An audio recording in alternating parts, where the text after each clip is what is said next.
بسم الله الرحمن الرحيم.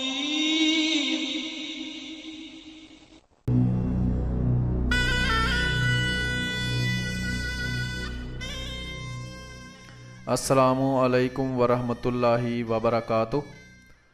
محترم ناظرین، ہم آپ کے سامنے مختلف قسم کی معلوماتی ویڈیوز لے کر پیش ہوتے رہتے ہیں.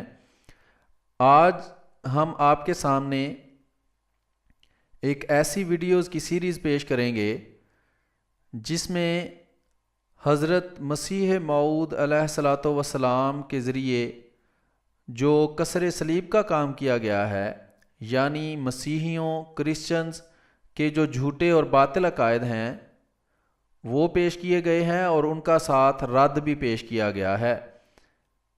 اور اس سے یہ بھی ثابت ہوتا ہے کہ حضرت محمد مصطفیٰ صلی اللہ علیہ وآلہ وسلم نے جو پیشگوئی فرمائی تھی کہ آنے والا مسیح اور مہدی کاسر صلیب ہوگا، جس کا یہ مطلب نہیں تھا کہ وہ عیسائیوں کے گرجوں میں اور گھروں میں جا کر صلیبیں توڑتا پھرے گا، بلکہ اس کا یہی مطلب تھا کہ وہ اپنے دلائل کے ذریعے عیسائیوں کے باطل عقائد کا جھوٹ لوگوں پر واضح کرے گا، تاکہ خود مسیحی عیسائی کرسچنز اپنے غلط عقائد پر اطلاع پا کر ان کو چھوڑ کر حقیقی دین یعنی اسلام کی طرف آئیں، اور مسلمان اور دوسرے جو مذاہب کے لوگ ہیں وہ بھی ان عیسائیوں کے باطل اور جھوٹے عقائد سے بچ کر ان سے دور رہیں.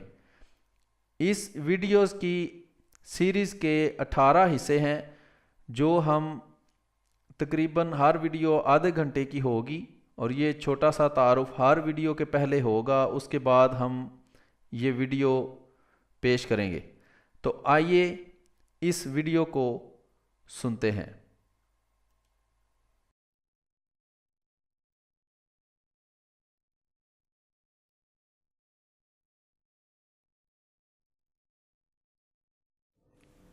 اعوذ باللہ من الشیطان الرجیم. بسم اللہ الرحمن الرحیم. ناظرین کرام، حضرت مسیح ناصری علیہ السلام کا اصل پیغام، اس عنوان پر پروگرام لے کر ہم آپ کی خدمت میں حاضر ہیں. اس سلسلے کا آج 9واں پروگرام ہے. اس پروگرام میں ہم ان عقائد کا جائزہ لیتے ہیں جو آج حضرت مسیح کی طرف منسوب ہونے والے افراد اپنائے ہوئے ہیں، اور ان عقائد و نظریات کے بارے میں یہ جانچنے کی کوشش کرتے ہیں کہ کیا یہ عقائد حضرت مسیح علیہ السلام نے سکھائے، آپ نے بیان فرمائے، یا بعد میں تراشے گئے. تو اس سلسلے میں ہم گزشتہ پروگراموں میں الوہیت مسیح اور تثلیث کے متعلق گفتگو کر چکے ہیں. آج کے پروگرام میں مسیحی حضرات کا ایک بنیادی عقیدہ جسے کفارہ کہا جاتا ہے اس پر بات ہوگی، اور حسب سابق ہمارے ساتھ مکرم محترم میر محمود احمد صاحب ناصر موجود ہیں، جو ہمیں ان سوالات کے جوابات دیں گے جو آج بیان کیے جائیں گے. اور دیگر شرکاء میں مکرم بلال منظور صاحب، مکرم نسیم احمد صاحب، مکرم بلال طاہر صاحب، مکرم افضل فہیم صاحب اور مکرم عبدالرحمن صاحب موجود ہیں. مکرم نصیر انجم صاحب بھی موجود ہیں. جزاکم اللہ خیر صاحب. خاک صاحب بھی حاضر ہے. تو پروگرام شروع کرتے ہیں. میر صاحب، آج جیسا کہ میں نے عرض کیا کہ ہمارا موضوع ہے کفارہ، تو سب سے پہلے ہمارے ناظرین کو یہ بتائیں کہ کفارہ ہے کیا، اس سے کیا مراد ہے؟ بسم اللہ الرحمن الرحیم. کفارے کا عقیدہ مسیحیوں کا بنیادی عقیدہ ہے. جہاں تک میرا مطالعہ ہے، آج کل کئی 100 کی تعداد میں عیسائی فرقے موجود ہیں، لیکن اگر ڈھونڈیں ان میں کہ اشتراک ہے کہیں، الوہیت مسیح کو بعض مانتے ہیں بعض نہیں مانتے، تثلیث کو بعض مانتے ہیں بعض نہیں مانتے، انتظامی لحاظ سے بعض پوپ کے قائل ہیں. ایسٹرن آرتھوڈاکس چرچ جو ہے وہ 5 پوپ کا عقیدہ رکھتا ہے، یا 5 شخصیات ہیں ان میں، اور پروٹسٹنٹ تو پوپ کو مانتے ہی نہیں. لیکن اگر مشترک کوئی چیز نظر آتی ہے تو شاید یہ کفارے کا عقیدہ ہے، اس لیے اس کی اہمیت ہے. اور جتنا وہ بنیادی عقیدہ اہمیت ہے، اسی قدر مسیحیوں پر لازمی ہے کہ اس کو اپنی کتابوں سے، مسیح کے اقوال سے ثابت کریں. تو عقیدہ کیا ہے؟ ایک عجیب و غریب گورکھ دندہ بنایا گیا ہے اس معاملے میں، اور بنیاد رکھی گئی ہے پرانے عہد نامے پر۔ پرانے عہد نامے میں جس کا وہ پہلا مرد اور پہلی عادت انسانیت کی کہتے ہیں، بات ہی وہ ساری مشکوک ہے، آدم اور حوا۔ پہلا مرد آدم ہے اس انسانیت کا، اور پہلی عورت حوا ہے۔ ان کا ایک واقعہ بیان کیا گیا ہے۔ پرانا عہد نامہ یہ کہتا ہے کہ جب آدم کو اللہ تعالیٰ نے پیدا کیا تو اس کو ایک جنت میں ایک باغ میں رکھا، اور حوا کو اس کے ساتھ رکھ دیا اس کی تسکین کے لیے۔ یہ ایک سیٹ اپ قائم کر دیا گیا، تو اللہ تعالیٰ نے آدم کو یہ ہدایت دی کہ دیکھو یہ باغ ہے، اس میں بہت سارے درخت ہیں، مزے کرو، خوب کھاؤ ہر درخت کے پھل میں سے۔ ہاں ایک درخت درخت باغ کے درمیان میں ہے، اور وہ درخت ہے نیکی اور بدی کی پہچان کا۔ اس میں سے نہ کھانا، نہ اس کو چھونا، نہ اس کے قریب جانا۔ نیکی بدی کی پہچان نہ ہو جائے نا کہیں غلطی سے۔ کیوں؟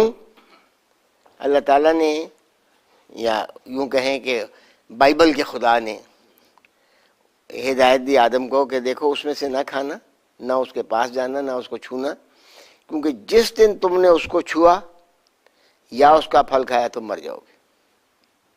اب مرنا ظاہری بھی ہو سکتا ہے، الفاظ میں متحمل ہیں اس کے بھی، اور روحانی لحاظ سے بھی موت ہو سکتی ہے، جو معنی بھی آپ لے لیں، بہرحال وہاں مرنے کا لفظ ہے کہ تم مر جاؤ گے۔ اس حکم کی متعلق ایک شیطان آدم کے پاس، یا یوں کہیں کہ پہلے حوا کے پاس آیا، بائبل کے قول کے مطابق۔ لوگ کہتے ہیں جو قرآن شریف میں حوا کو ملزم قرار دیا گیا ہے، قرآن شریف میں نہیں، بائبل میں حوا کو قصوروار قرار دیا گیا ہے۔ شیطان آیا حوا کے پاس اور اس کو کہنے لگا کہ دیکھو تم یہ درخت میں سے پھل کھاتے ہو باغ میں سے؟ ان کو ہاں خوب مزے کرتے ہیں۔ صرف ایک درخت ہے جو عین باغ کے درمیان میں ہے، اس کا پھل کھانے سے ہمیں خدا نے منع کیا ہے۔ خدا نے کہا ہے اگر تم نے اس میں سے کھایا تو بس گئے تم، اسی دن مر جاؤ گے، اسی وقت مر جاؤ گے۔ شیطان نے کہا خدا کو پتہ ہے کہ یہ بات درست نہیں، جس دن تم نے کھایا قطعاً نہیں مرو گے، بلکہ تم اس درخت کو کھانے سے، اس کا پھل کھانے سے نیک اور بد، نیکی اور بدی کی پہچان تمہیں ہو جائے گی۔ اس نے کہا ہوگا نا کہ یہی تو تمہاری پیدائش کا مقصد ہے، آدم کی پیدائش کا مقصد ہے، اور کیا ہے کہ وہ نیکی اور بدی کی پہچان اس کو ہو جائے۔ تو شیطان نے ایسا لالچ دیا حوا کو کہ دیکھو تم تو اپنے زندگی کا مقصد ہی ختم کر رہے ہو، تمہاری زندگی کا مقصد یہ ہے کہ تم نیکی اور بدی کی پہچان کرنے لگ جاؤ، اور نیکی اور بدی کی پہچان کے لیے وہ درخت کھانا ضروری ہے۔ خدا وہ نیکی بدی کا پہچان کا درخت ہے۔ خدا نے جو یہ کہا ہے کہ تم مر جاؤ گے یہ درست نہیں ہے، شیطان نے یہ کہا حوا کو، اور تم نہیں مرو گے بلکہ نیکی اور بدی کی پہچان تمہیں حاصل ہو جائے گی، یہ شیطان نے کہا۔ پھر کیا ہوا؟ حوا نے کہا یہ تو بڑی معقول بات لگتی ہے۔ حوا نے وہ پھل خود بھی کھایا اور آدم کو بھی دیا۔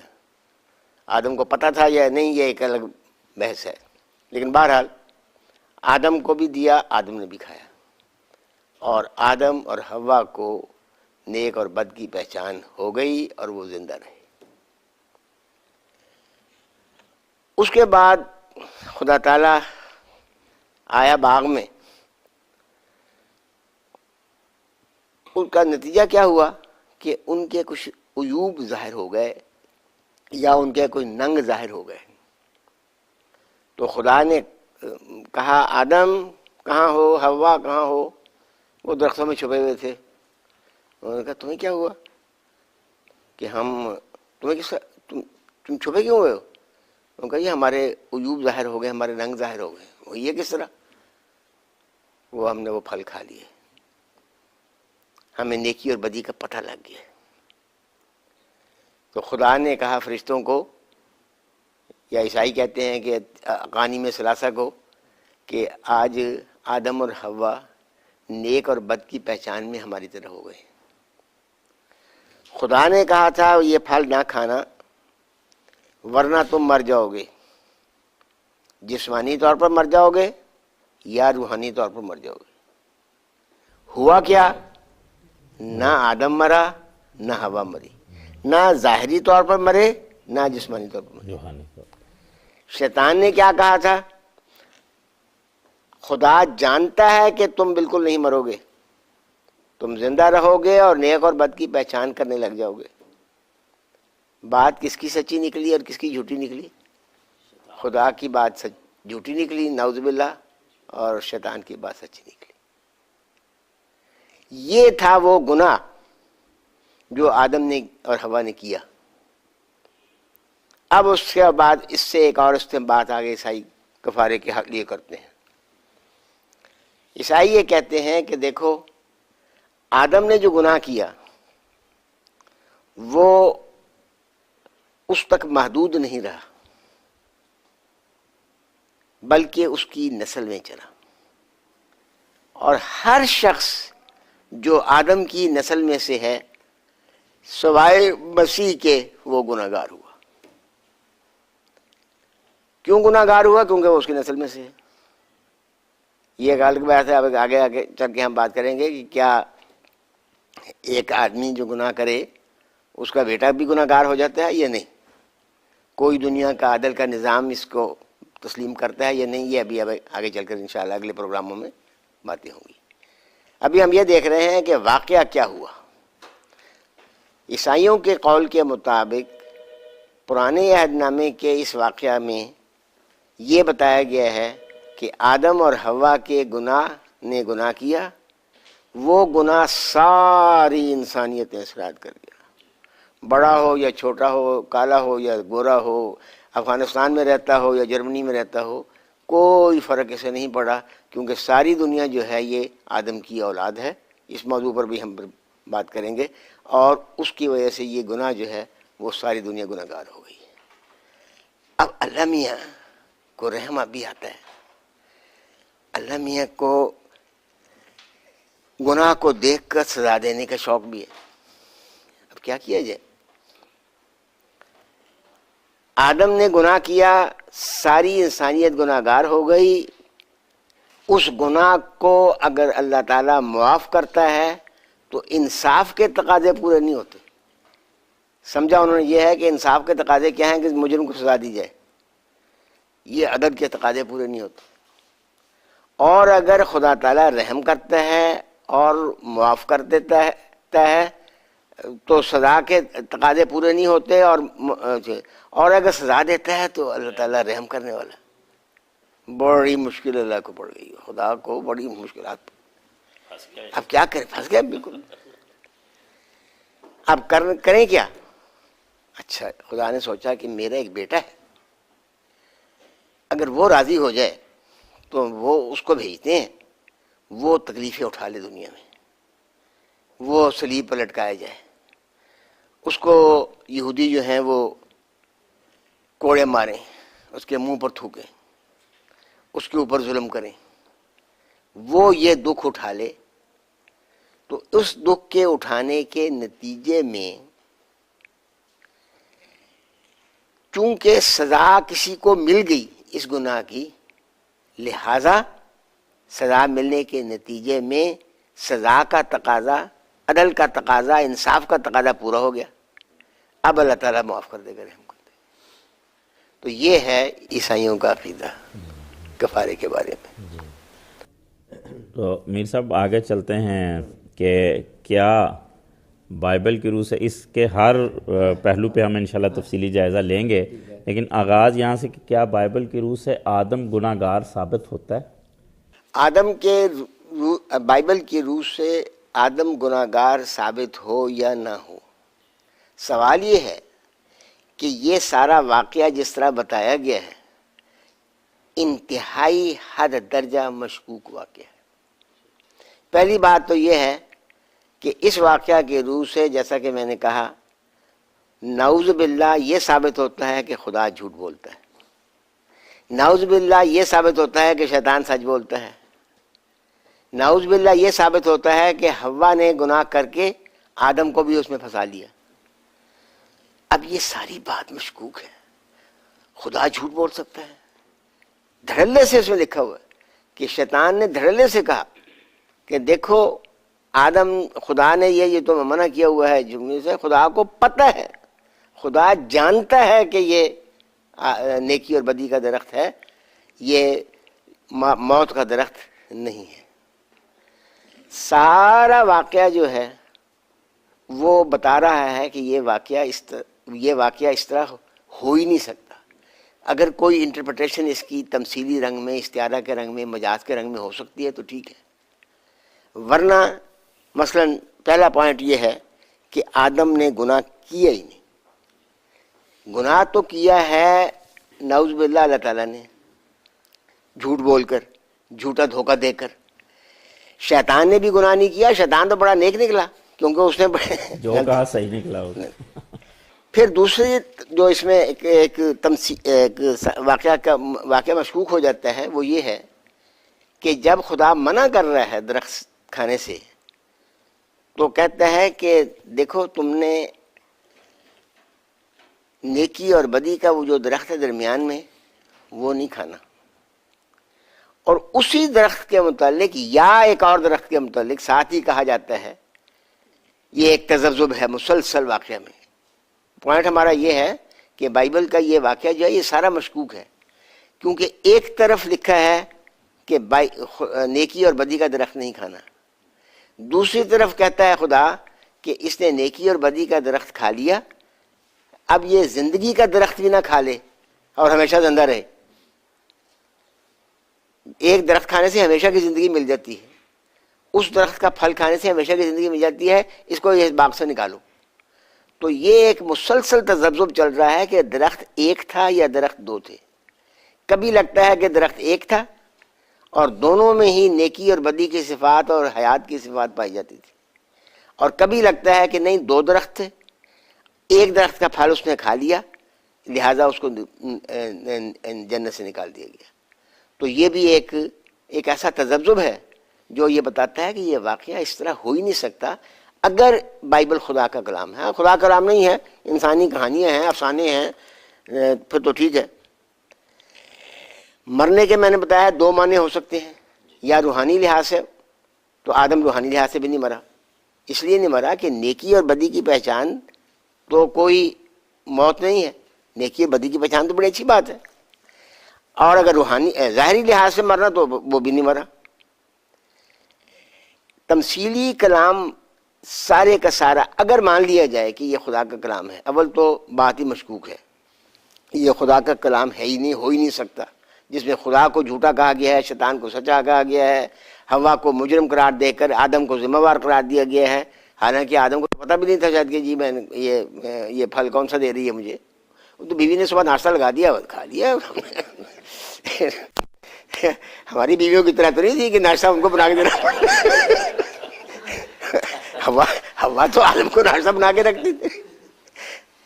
تو یہ ایک تمثیلی، سراسر تمثیلی کلام ہے اگر سچا مان لیا جائے، اور اس صورت میں یہ کہنا کہ کفارے کی بنیاد، انسان کی نجات کی بنیاد، انسان کے اصل الاصول جو ہے مذہب کا وہ ہے کہ وہ انسان نجات پا جائے، اس کی بنیاد ایسے عقیدے پر رکھنا کسی طرح بھی درست نہیں ہو سکتا۔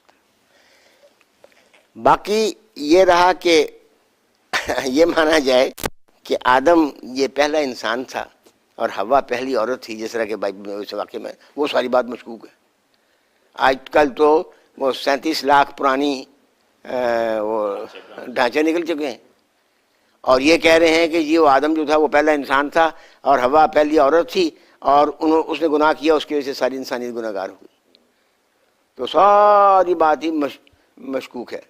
مجھے یاد ہے ایک دفعہ امریکہ میں ایک یہودیوں اور عیسائی اسکالرز کی ایک ڈائلاگ ہوا، وہ ایک لمبی کہانی ہے، بڑا اللہ تعالیٰ نے اس میں روح القدس کے ساتھ تائید فرمائی۔ اس کے بعد انہوں نے جب مجھ سے ملاقات کی، ملے، باتیں کی، کچھ میں نے کہا، واشنگٹن کی بات ہے، تو انہوں نے کہا کہ اگلے سال نیو یارک میں ہماری گفتگو ہوگی، سارے امریکہ کے چوٹی کے جو یہودی علماء، عیسائی علماء اس میں شامل تھے، اس میں وہاں بھی آپ آئیں۔ تو میں وہاں بھی گیا، وہاں جب پہنچا تو پتہ لگا کہ مہمان خصوصی جو ہیں، جو خصوصی تقریر ہے، وہ پوپ کے کارڈینل روم سے آئے ہوئے ہیں، ایک جو ان کے جوئش کرسچن ریلیشن کے جو ڈائریکٹر ہیں وہ وہاں آئے ہوئے ہیں، اور موضوع انہوں نے رکھا ہوا تھا یہی آدم کا واقعہ۔ تو انہوں نے بڑی تفصیل کے ساتھ بائبل کے مطابق جو بائبل نے لکھا ہے اس سے پھر اپنا وہی کفارے کا استعمال کیا۔ تو کرتے گئے باتیں ہوتی رہیں، تقریر کرتے رہے۔ تقریر کے بعد پھر یہودیوں نے اعتراضات کرنا شروع کیے ان کی تقریر پر۔ ایک اعتراض اس کا انہوں نے جواب دیا، دوسرا اعتراض اس کا جواب دیا، تیسرا اعتراض اس کا جواب دیا، چوتھا اعتراض اس کا، ہر سوال اعتراض کا انہوں نے جواب دیا۔ پھر میں نے یہی سوال کھڑے ہو کر کہا کہ میں نے کہا یہ آپ جو کہہ رہے ہیں کہ جی 5000 سال پہلے جو بائبل کہتی ہے آدم اور حوا ہوئے، اور تو آج کی جو تحقیق ہے سائنس کی وہ تو کہتی ہے کہ انسان اس سے بہت پہلے ہو چکا ہے، تو یہ آپ کیا بات کر رہے ہیں؟ تو بڑے اطمینان سے کہتے ہیں نہیں، اصل بات یہ ہے کہ یہ حصہ میں نے اپنی تقریر میں کور نہیں کیا، اس لیے اس کے اوپر وہ یہودی مجھے باہر چھوڑنے کے لیے۔ تو بات یہ ہے کہ کیا بائبل یہ کہہ رہی ہے کہ آدم کے گناہ کے نتیجے میں تمام انسانیت گناہ گار ہوئی؟ یہ تو آپ اس سے استنباط کر رہے ہیں۔ بائبل یہ تو کہتی ہے کہ آدم گناہ گار ہوا، بائبل یہ کہتی ہے کہ حوا گناہ گار ہوئی، اور آدم کو گناہ کی یہ سزا ملی، حوا کو گناہ کی یہ سزا ملی، لیکن اس کے نتیجے میں ساری انسانیت، ہر انسان گناہ گار ہو گیا سوائے ماں مسیح کے۔ یہ کہاں سے بات نکالی آپ نے؟ اس کا تو کوئی ذکر ہی کوئی نہیں، اشارہ کوئی نہیں ہے، اور یہ بات ہی ویسی غلط سے ساری بات کی۔ آدم آج سے 7000 پہلے، یہ 5000 سال پہلے ہوا تھا۔ حضرت مسیح موعود علیہ السلام نے بڑے لطیف انداز میں اس حصے پر خطاب ارشاد فرمایا ہے۔ حضور فرماتے ہیں ایک اعتراض جو میں نے پادریوں کے اصول پر کیا تھا یہ ہے کہ وہ کہتے ہیں کہ انسان اور تمام حیوانات کی موت آدم کے گناہ کا پھل ہے، حالانکہ یہ خیال دو طور سے صحیح نہیں ہے۔ اول یہ کہ کوئی محقق اس بات سے انکار نہیں کر سکتا کہ آدم کے وجود سے پہلے بھی ایک مخلوقات دنیا میں رہ چکی ہے۔ وہ مرے تھے کہ نہیں مرے تھے؟